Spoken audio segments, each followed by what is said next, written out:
જય શ્રીમન નારાયણ.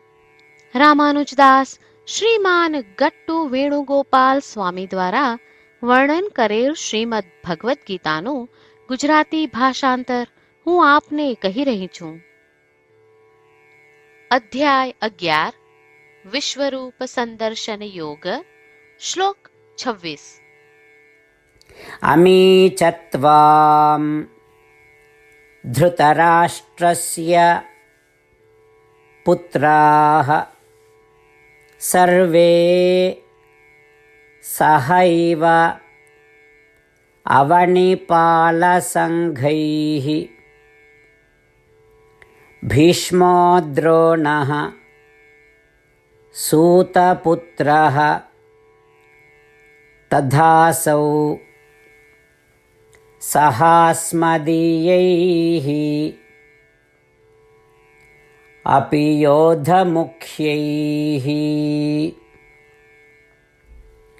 ઓમ. ગીતાચાર્ય શ્રી કૃષ્ણ પરમાત્મા અર્જુન સાથે આપણને બધાને વિશ્વરૂપ સંદર્શન યોગ શીખવી રહ્યા છે.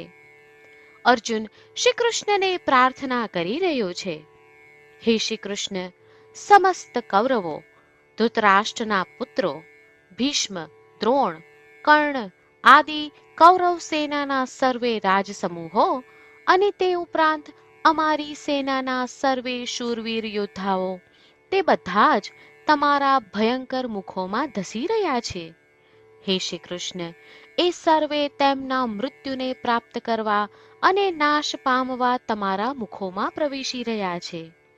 આ પ્રમાણે અર્જુન વિશ્વરૂપમાં જે દ્રશ્યો જોઈ રહ્યો છે તેનું વર્ણન કરી રહ્યો છે.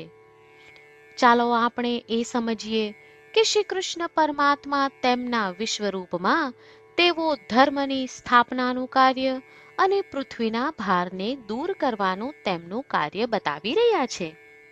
શ્રી કૃષ્ણ પરમાત્માનું શરણ લઈ આપણા જીવનને અર્થપૂર્ણ બનાવવાનો પ્રયાસ કરતા ચાલો આપણે બધા અર્જુનના શબ્દોનું આ શ્લોક સ્વરૂપે પુનરાવર્તન કરીએ.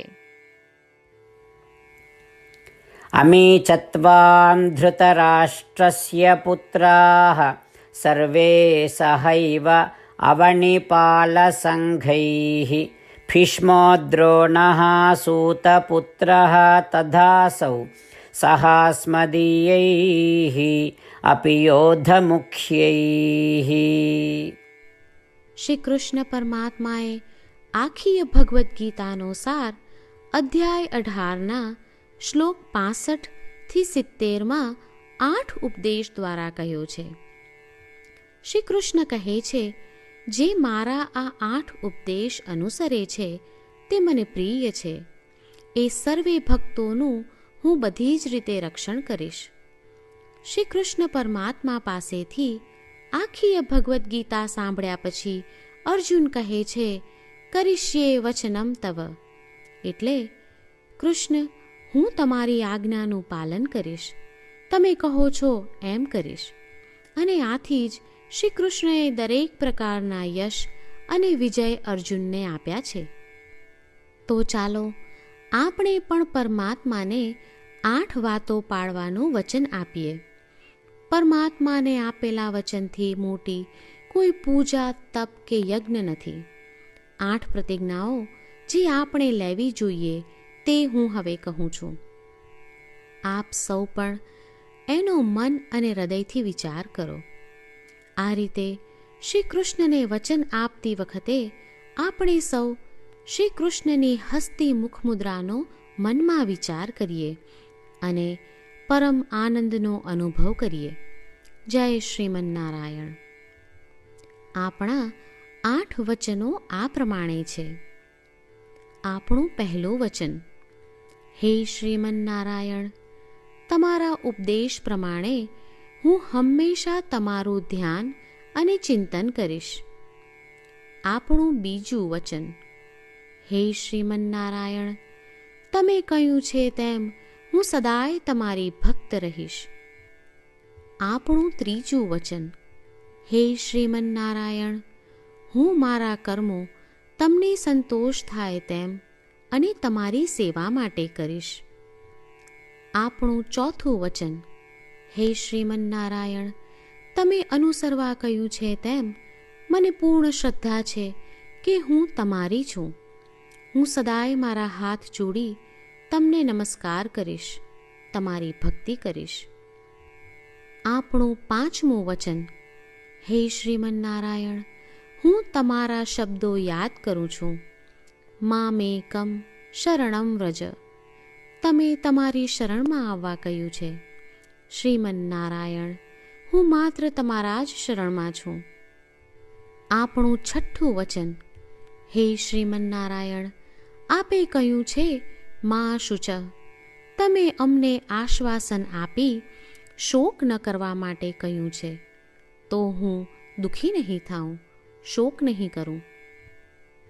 આપણું સાતમું વચન. હે શ્રીમન્નારાયણ, અમારા કલ્યાણ અર્થે આપે શ્રીમદ્ ભગવદ્ ગીતા રૂપી આશીર્વાદ આપી અમારા સૌ પર કૃપા કરી છે, તો હું દરરોજ ઓછામાં ઓછો એક શ્લોક વાંચીશ અથવા સાંભળીશ એવો સંકલ્પ લઉં છું. આપણું આઠમું વચન. હે શ્રીમન્નારાયણ, હું ગીતાના દૈવી શબ્દો એ ભક્તો સુધી પહોંચાડવાનો પ્રયત્ન કરીશ જેઓ ગીતાથી અજાણ છે. હે શ્રીમન્નારાયણ, તમે કહ્યું છે તેમ કરીશ, તમે કહ્યું છે એમ વર્તીશ અને તમારા માટે જ કર્મ કરીશ. શ્રીમન્નારાયણને આપેલું વચન કે દરરોજ તમે કહ્યું છે એમ કરીશું, એ જ એક મહાન પૂજા છે. તો ચાલો આપણે સૌ દ્રઢ શ્રદ્ધા સાથે પ્રભુ પાસે એક સંકલ્પ લઈએ. શ્રીમન્નારાયણ, કરીશ્યે વચનમ તવ. શ્રીમન્નારાયણ, હું તમારી આજ્ઞાનું પાલન કરીશ. સર્વમ શ્રી કૃષ્ણાર્પણમસ્તુ. જય શ્રીમન્નારાયણ. અમી ચત્વામ ધૃતરાષ્ટ્રસ્ય પુત્રાઃ સર્વે સહૈવ અવનિપાલસંઘૈઃ ભીષ્મો દ્રોણઃ સૂતપુત્રઃ તથાસૌ સહાસ્મદીયૈઃ અપિ યોધમુખ્યૈઃ. ઓમ અમી ચત્વામ ધૃતરાષ્ટ્રસ્ય પુત્રાઃ સર્વે સહૈવ અવનિપાલસંઘૈઃ